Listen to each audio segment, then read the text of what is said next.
در دهه کشتودک جماعت یاوانی شهر پنجکند بر اثر بارانگاری‌های شدید روزی گذشته 12 تن جان خود را از دست دادند.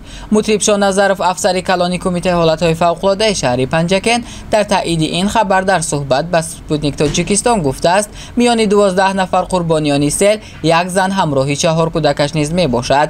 به اطلاع منبع سیل مادر و کودکانش را هنگام در چراگاهی تابستانه از دهه دورتر قرار داشتنشان برده است. اینها همه مشغول چاره‌چرانی بوده. در زمانی باریدن باران داخل خیمه ها پناه بردند، اما سیلخیزی آنها را با خیمه هایشان برده است، گفته است منبع.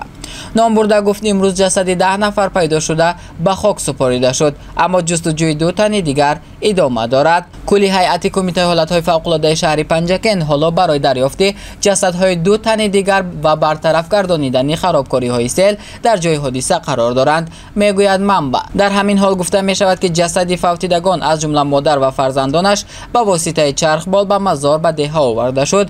به اطلاع منبع در مراسم جنازه فوتیدگان معاون اول رئیس ولایت سوخت خال حیدر، رئیس شهر پنجکند عبدالخالق خالقزاده، سردار کمیته حالت‌های فوق‌العاده ولایت سوخت حضور داشتند. باران‌های شدید روز گذشته تمام وادی زرافشان را فرا گرفته در ناحیه‌های عینی و مسجح نیز خرابی‌ها آورده است. ساکنان دهه وشن ناحیه عینی نیز میگوید سیل عظیم روز گذشته قسماً به خانه‌ها ضرر رسانیده و راه‌ها و پل‌های دهه را خراب کرد و چاره‌های نقلیات‌های ساکنان دهه را رد برد.